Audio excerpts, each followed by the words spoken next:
And these stories, because they're so foundational and frankly so dramatic and complex, they get looked at through all sorts of lenses today. Oh, definitely. Modern scholarship brings different perspectives. For anyone listening who wants to explore more, there are various critical approaches. Like, Well, a literary reading might focus on the structure, how Sarah's doubtful laughter at the beginning transforms into the joy of Isaac's birth, and the success of finding his wife. It's a narrative arc, from doubt to fulfillment. okay. What about other angles? A feminist lens, for example, digs into the power dynamics. The tension between Sarah and Hagar isn't just a personal spat. It reflects the harsh realities for women in patriarchal societies.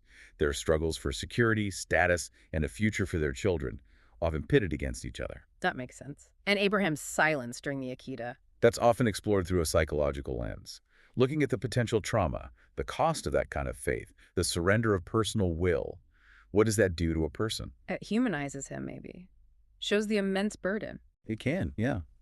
And finally, a theological lens often picks up on that substitution of the ram. Seeing it as foreshadowing. Yes.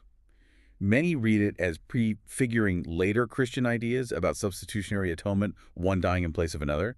So Mhm. it's seen not just as an ethical statement for its time, but as pointing towards a future theological concept. So many layers. These chapters are incredibly rich. Hashtag tag tag outro. Absolutely. If there's one core takeaway from Genesis 21 to 24, I think it's this.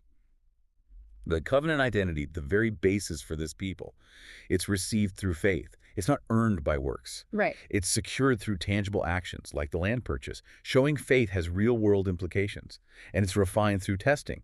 That testing isn't punishment. It's how obedience is proven, how faith deepens and maybe even transforms. Okay, that's a strong summary, and maybe that leaves us with a final thought for you, the listener, to chew on. Mm. It comes back to the Akita. Mm-hmm. When you read that story, where do you place the emphasis? Is it primarily about the immediate ethical command God saying no more child sacrifice? A historical ethical correction. Or is its main significance theological setting a foundation for ideas about absolute surrender, about substitution? That will echo much later, or maybe it's both. That tension between the immediate ethical impact and the potential foreshadowing. That's where so much of the power and the ongoing debate about that story still lies. Something to think about.